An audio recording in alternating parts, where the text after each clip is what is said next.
And Hebrew Israelite brothers and sisters, the 12 tribes of Israel scattered all over the earth. Let me take this moment to say, welcome back. This is your Moray, Dr. Yeshu. I want to thank you, my brothers and my sisters. Thank you so much for your subscriptions. Thank you for your likes and your comments, and thank you for your prayers. Thank you for everything you do. Praise His holy name. Everything you do to help advance His kingdom. And we're doing it through this channel, The Journey Back to Abaya. Praise His holy name. So in verse 14 that we left off, and we stopped in verse 14 the last sessions that we were dealing with the 2 sessions of the verse 14 were still there. And my brothers and sisters, there's still many things I would like to say, but we want to move on. Okay.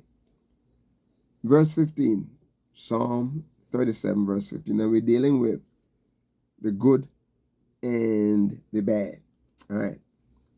So in verse 14, it says that the wicked drawn their sword and they bend the bow and they want to cast down the poor and the needy and such as of upright conversation. All right? Now, in verse 15, listen what it said. Listen to this keenly. And I trust you having some, note paper and some pencil or pen to write, jot down some note when you're listening to this. So you can always go back to them. And if you have a question, you can always, ask me a question in your comments and whatever. However, whatever method you choose to get in touch with me. But listen to this. It said, their sword shall enter into their own heart. Okay. I was talking to my brother a couple weeks ago, and we were talking to him and said, when you dig 2 holes, when you dig a hole, dig one for yourself too, because, you may go fall in one. Eh? When you dig a hole, don't just dig one for somebody else, dig one for yourself. It's kind of funny way to say. But listen to this. The wicked, remember, the wicked, right? You know the wicked person, raw.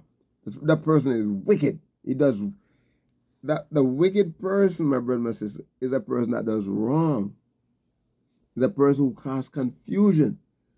A person who causes all kind of problem. Right? And you know what? He's causing problem for other people, but he don't want any problem for himself. It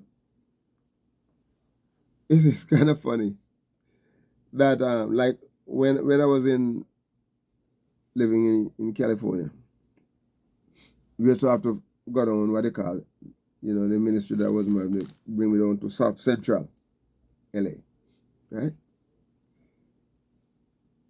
Be a section down there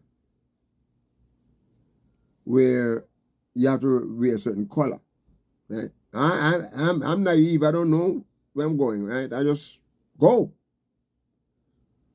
And sometimes the people see, you can wear blue in a place where they have the red or black, you can wear those kind of color. You're going to an area where you have to wear the color that is in that color. I didn't know. I just go. So, I remember we were in San Diego and we went to a conference in San Diego. It was a conference on evangelism. Yeah. So, we decided after the conference, a couple of us said, man, let's go witnessing. Let's go share, And some of the guys didn't want to go with me because they know sometimes, I'm really going to talk about Hebrew Israelite. They didn't want to hear that, some of that. So, but anyway, this is when I decided, hey, come, let's go together. He was an ex clip, you know. He for one gang, right, and he got converted, and so we went into this. It was one of the first Chick-fil-A restaurant that they opened in that section. So we went there and was ordering and came out and we saw these guys, a group of guys out there. I didn't know that they were gangs. I did not know they were gangs. I just see them and I said, man, here's a nice group of young people young men that I can talk with, you know. So I went over and said, Israelite brothers, they're open to that. They were glad open to that. They want to live with me. When they hear me say Israelite brothers, you know. And then some starts and talking to them, you know. And then they were standing there with a fold. So I went over and I gave the guy a track. And the guy said, don't give me, give him. So to one of their friends, I must give it to one of their friends. Their friend need it more than they do. So I said, okay, well, he said, must give it to you. He said, I don't need it more than he does, but I'll take it anyhow. So we held them in a conversation. And but everybody was wearing a red bandana. Okay? and also when we finish and we walk off and walk down the road, the guy who was with me he said, Brother Josh, do you know who you just talked with a while ago? I said, no, I don't know. He said, they're from the blood. I said, what? I said, yes.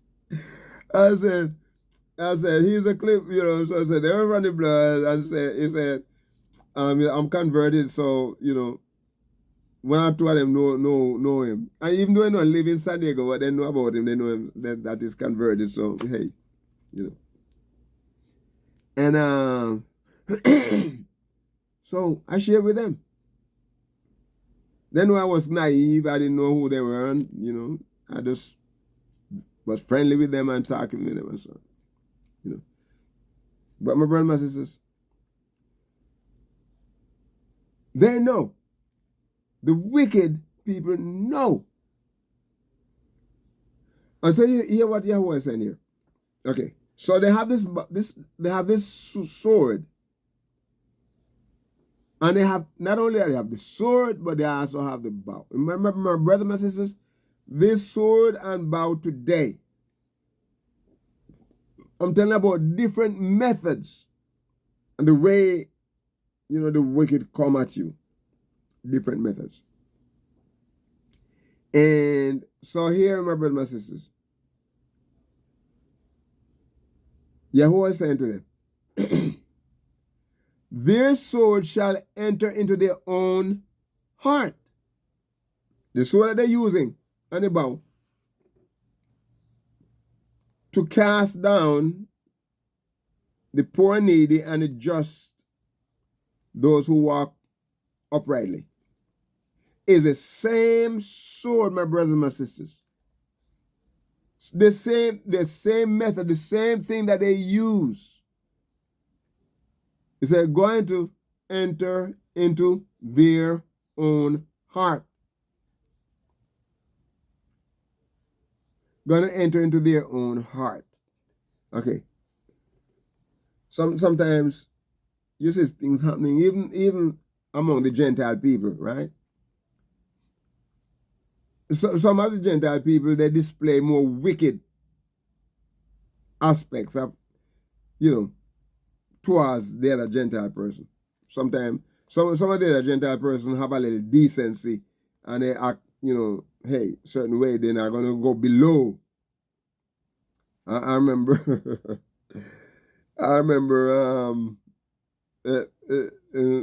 some of the politicians used to say such and such, and one of the politicians, I'm not calling her name, one of the politicians said, when you take the low road, I'll take the high. If you understand who those people are, right? They're going to call any names on here. But he said, you take the low, I take the high. Right? So some of the Gentile people, they fight against each other, right?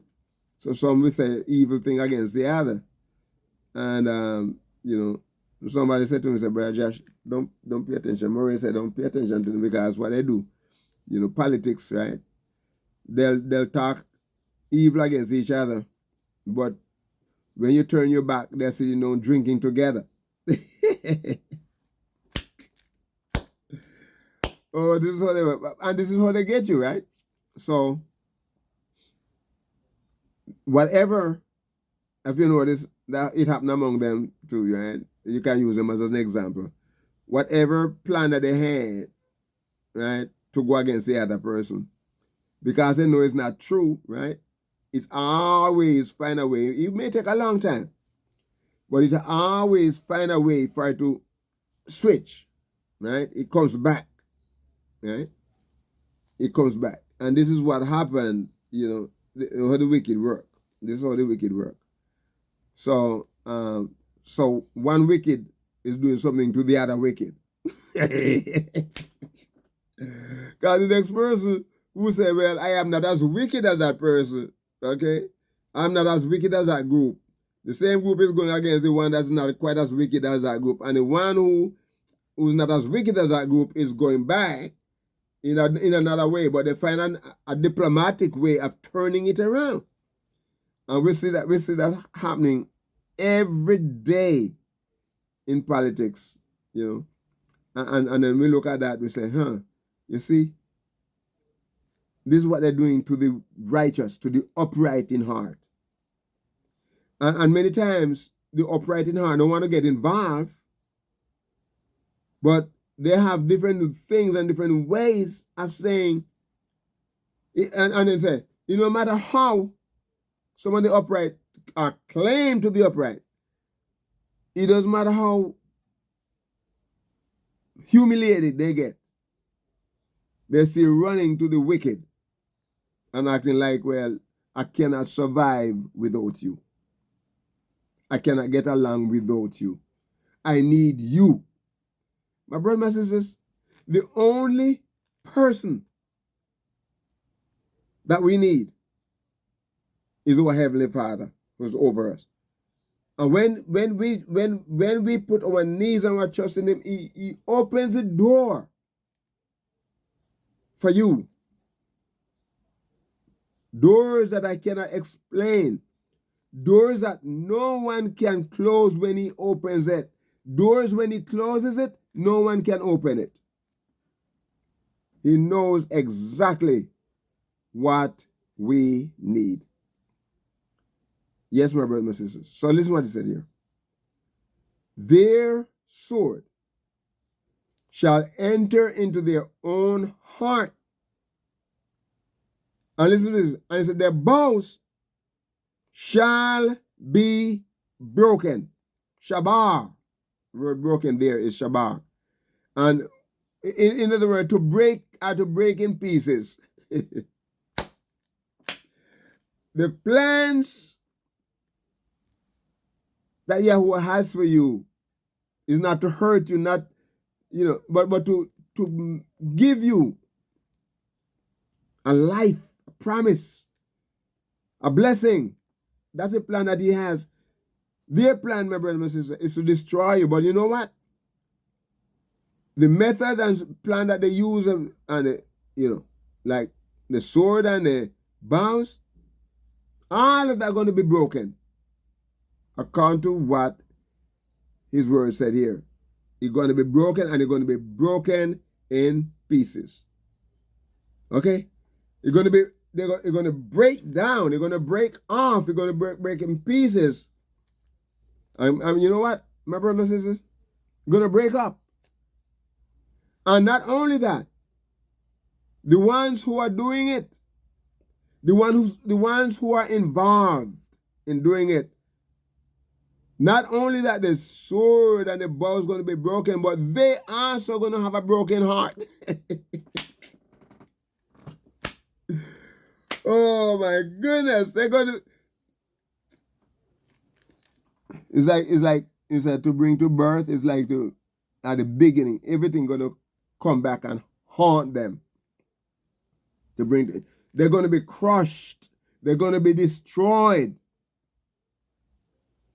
The root word here for this broken here is a word to burst, literally or figuratively. Break down, to break off, break down and break off in pieces. To bring to birth is like to crush, to destroy, hurt. It's going to be quenched, quite. It's going to be teared down. You're going to be able to view it and see it and know that whatever they do is only for a while and it will not hurt you. Praise his holy name. Praise his holy name. And in verse 16, my brothers and sisters, tet, the word tet, and the letter tet here. Tet. Wow. This is it. Listen what he said. Many times we are at a point, my brothers and sisters, where we say, man, has Satan been working hard against us? But you look over there and you see, oh, look here, the wicked have a lot. The wicked say they have a lot, and they say they don't, and then after a while they don't have a lot. It's like I heard in one of these recent newscasts, yes, one of the politicians say he's multi-billionaire. Yes, multi-billionaire. Yet his followers are starting what they call a GoFundMe.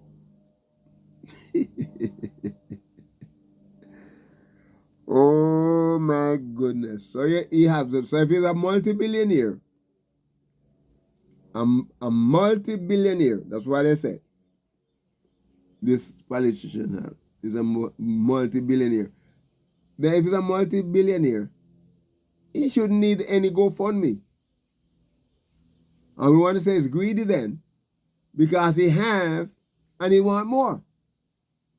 So the GoFundMe people now going to start something, and then all of the money they're gathering is coming from poor people.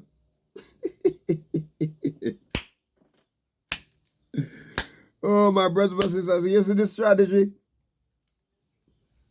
The wicked pull out the sword, bow, bend the bow to cast down the poor and needy and the upright in heart. How they do it? GoFundMe. That's a method, my brothers and sisters. I don't know if you see it that way, but that's the way it just come to be. Okay? That's and so the poor and the needy going to take the last pennies that they have to pay the bills and feed the family.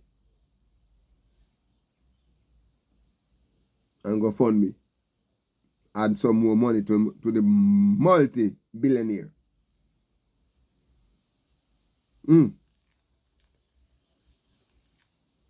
they said in verse 16, listen to this. A little that the righteous man have is better than the riches of many wicked. The little that the righteous man had is better than the riches of many wicked. The multi-billionaire, the multi-billionaires, they're wicked people, right? That's what they're saying here. And the little that the righteous had, that means we can't compare our resources to theirs, because our resources is coming from Yahweh. And so what? Yahuwah blesses us. And, we as his children, he gives us jobs, right? And we can go out and we can work a day's work and we come back and a little bit, and we know how to take it and we know how to turn it around and make it work. So we can have food and we can pay our light bills and we can pay, buy clothes, we can send our children to school, we can do all of these things. A little bit of money. Sometimes it's paycheck to paycheck. And guess what? Because we're living as a righteous person and living towards, and our life, everything is in Yahuwah's hand. We don't have to depend on that. The righteous here is the word sadik, means the righteous person, the just person, right? He is the just and the lawful person, is a righteous man, is a righteous man. And the word here, basically, the right means it cleanses, is cleansed from his iniquity, his sins, and he cleansed himself, and he's doing justice, and he turned to righteousness, living as a righteous person, morally, forensically, he's living because he's cleansed from his old lifestyle and he's turned to righteousness. Okay, and so he said the little that he had is better. Is better. We're going to come back right here. And so we're going to ask you to just remember, we come back, we're going to be dealing with the righteous man and what he had. Okay? Okay. And so we're going to ask you, my brothers and sisters, to be a blessing to someone today and walk with the King. Shalom.